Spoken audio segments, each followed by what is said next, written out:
American tanks race up the western flank of Iraq. The move is totally unexpected. The Iraqis think the main attack is to the east. Just a week before, this campaign was merely a plan on paper. But the coalition battle planners had very little doubt about its outcome, and none whatever about how it would be conducted. This will be a campaign unlike any other in history. A campaign characterized by shock, by surprise, by flexibility, by the employment of precise munitions on a scale never before seen, and by the application of overwhelming force. General Tommy Franks is Supreme Commander of the coalition forces in Iraqi freedom. His battle plan incorporates the most modern military thinking. But it's based on methods pioneered by men like Germany's Heinz Guderian almost 60 years earlier. Not surprisingly, because both men faced very similar challenges. In 1940, the Germans are poised to invade France. But their battle planners have a problem. Their forces are outnumbered. British and French forces are positioned in northern France along the Belgian border. The Maginot Line to the south is impenetrable. The Ardennes between is considered impassable. How can they break through to Paris and knock the Allies out of the war? In 2003, Tommy Franks and the coalition planners are in a similar predicament. Their forces are vastly outnumbered. They're unsure of the strength, position, and loyalty of Saddam Hussein's army. How can they push 350 miles north through Iraq and seize Baghdad? In both cases, the solution is the same. Call it shock and awe or call it lightning war. The battle plan is Blitzkrieg. Even though they are 60 years apart, the two battle plans for Blitzkrieg are based on the same essential formula. Deceive the enemy by attacking where he least expects. Control the air so that you can move freely while the enemy cannot.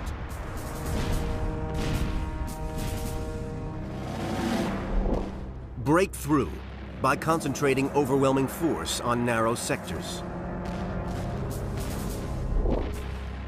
Strike deep with fast-moving units which move around enemy strongpoints and throw his forces off balance. Follow up with a mass army to eliminate the strongpoints and establish control. The mind of the attacking commander must be as fast-moving as his forces. On the other hand, it helps greatly if the defending forces are confused and mesmerized by the speed with which the attackers attack. Yet the very speed of the Blitzkrieg battle plan means that it has two major weaknesses. Counterattack. The main attack force is moving so rapidly that it becomes vulnerable to an enemy counterattack, which would cut it off from its backup. Logistics. Its resupply column has difficulty keeping up and becomes dangerously stretched and vulnerable to attack. And because to maintain its speed, the main attack force often bypasses local opposition, these points remain a threat to resupply and communication systems. The weaknesses of Blitzkrieg really come from its strengths. If you're moving fast and you're moving far, then you are going to find that your flanks are open and also that you may very possibly overextend yourself. In both France in 1940 and Iraq in 2003, the commanders had one overriding aim: to defeat the enemy with the least amount of face-to-face combat. Blitzkrieg is an art of fighting war in which the aim is to do as little fighting as possible. It's to overwhelm, to psych out the enemy, and this has been a fundamental in Blitzkrieg throughout the centuries. Every great commander is an avid student of history. Heinz Guderian and Tommy Franks are no exception. They both know that unleashing fast-moving forces into the enemy heartland is as old as warfare itself. You can see the beginnings of the Blitzkrieg in the campaigns of Genghis Khan, the campaigns of Napoleon, and in the closing campaigns of the American Civil War. The essential thing is having a mobility advantage over your enemy, even when your forces are moving by muscle power, by means of horses and of men on foot. But by the early 20th century, the speed needed to achieve lightning war has run up against formidable obstacles. Railways mean that the defenders' forces can now move faster than the attackers, and machine guns and rapid-fire artillery slaughter troops caught in the open. During World War I, this leads to the stalemate in the trenches. Millions of men die in futile attacks, while their commanders try to work out how to break through the enemy's line. The solution is the tank, which is first used by the British in autumn 1916.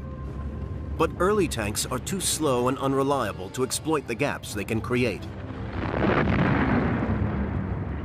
By the end of World War I, the tank had made it possible for Allied forces to create gaps in the enemy line, but it was yet at a point where it could exploit those gaps. During the 1920s, much faster tanks are developed by the British and Americans, and military theorists begin to plan how these might be used for a Blitzkrieg-style battle plan. During the 1930s, the German army in particular takes up these ideas. Commanders like Heinz Guderian begin experimenting with ways in which tanks, supported by aircraft and directed by radio, could win a lightning war. In a speech in 1935, Hitler makes the first open reference to Blitzkrieg. "I wouldn't make lengthy preparations," he says, "but suddenly, like a bolt of lightning in the night, hurl myself against the enemy." This battle plan is first tested in September 1939, during the Nazi invasion of Poland. Against a much weaker opponent, who could only throw cavalry against their panzers, the Germans were triumphantly successful.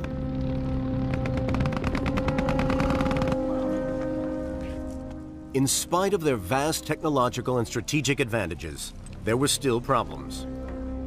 They found that some of their tanks broke down quite quickly. They found that fuel consumption far outstripped that they were expecting. They also found that the Luftwaffe weren't properly supporting the armoured spearheads as they were moving quickly. They needed to get those things right, to learn the lessons incredibly quickly before they took on the French and the British in France in the spring of 1940. More than 60 years later, coalition troops would confront many similar setbacks, due once again to the challenges inherent in the Blitzkrieg battle plan. Spring 1940, the Germans are preparing to strike in the West. Their aim is to knock France out of the war by capturing her capital, Paris. But Paris is over 200 miles away, and Allied forces outnumber them. 149 divisions against 136, and 3,500 tanks against 2,570. Only in the air do they have overwhelming force. Over 1,700 bombers against less than 400, and 1,000 fighters against 830. But the Germans are confident that using the new Blitzkrieg battle plan, they can solve this. The first requirement of the battle plan for Blitzkrieg is to deceive the enemy. At first, the German planners envisage a rerun of their attack in 1914, a massive right hook through Belgium to outflank the Allied defenses.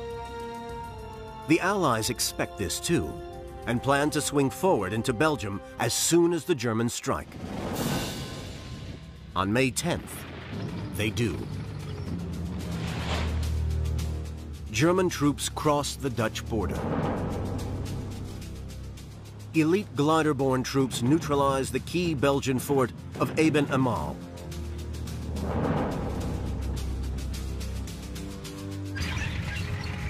Hitler's Army Group B ignores Belgian neutrality as it did in 1914 and sweeps into the Low Countries.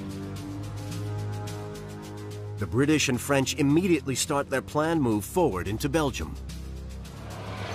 But the assault they are racing to meet is not Blitzkrieg. It's an attack, but it's also a deception. The Germans have revised their battle plan. The real attack, Blitzkrieg, will be here. The seemingly impassable hills and forests of the virtually unguarded Ardennes. 70% of Germany's panzers are here with Army Group A. Only 30% are further north with Army Group B, where the Allies think the main thrust will be. Over 60 years later, Tommy Franks and his planners face an apparently even more challenging situation. The first problem is distance. Baghdad lies 350 miles north of Kuwait, the start point for Iraqi freedom. The second is topography. Iraq is dominated by two major rivers, the Euphrates to the west and the Tigris to the east. Where these come together about 100 miles from the sea, there is an area of marshland. This is impassable to tanks. This topography and the road system creates what the military call choke points, places like river crossings, towards which advancing forces are inevitably funneled, and where they can be attacked from prepared positions. The Americans know this, but so do the Iraqis. And on paper, at least, the figures seem to be on their side. Despite more than a decade of UN sanctions, Iraq still has an apparently formidable army of 375,000 men with more than 2,000 tanks. And Saddam Hussein can also call on a substantial number of irregulars, both dedicated followers of his Ba'ath Party and the Fedayeen, Muslim fanatics from all over the Arab world who have flocked to Iraq to fight the infidel crusaders. To get around this, Tommy Franks, just like the German planners 60 years before, allows his enemy and many Western journalists and military commentators to think that he is going for a completely different plan. Fresh in their minds is Operation Desert Storm, the war mounted just a decade earlier against Saddam's invasion of Kuwait. After an air campaign lasting 6 weeks and a land campaign of just 4 days, Saddam's forces were pushed out of Kuwait. Because of the distance to the main objective, Baghdad, Iraqi planners and many Western military pundits expect Franks to follow the same battle plan as Desert Storm. A prolonged aerial campaign before a land assault. And his staff do everything to encourage this. In time-honored fashion, prior to the launching of Operation Iraqi Freedom, certain information, certain parts of the plan was actually leaked to certain individuals and organisations in the hope, and indeed the expectation, that it would get back to the Iraqi High Command and they would begin to plan on the pretext of that false information that they had actually received. Also, Franks had originally intended to mount a second assault into northern Iraq from Turkey. The U.S. 4th Mechanized Infantry Division had been sent there by sea. But local opposition forces Turkey's government to refuse permission for the 4th Infantry to cross the country. The U.S. ships are reloaded and set sail for the Suez Canal and Kuwait. Although deception plans have to be very carefully planned and programmed, there is of course always the opportunity to use events as they unfold to bamboozle the enemy. And a very good example of that is of course the coalition trying to move through Turkey. Most commentators, and almost certainly the Iraqi planners, expect Franks to wait for the 4th Infantry to arrive before he attacks. This is exactly what he wants them to believe, but it isn't what he plans to do. This is a very good example of how armies can use an unexpected opportunity to deceive the enemy. Because whilst the Iraqis are actually thinking that the Americans would have to come south and to relocate and reorganise themselves prior to the attack taking place in the south, all of the time the Allies are moving lighter troops to try and actually give them the edge that they need to launch an attack before the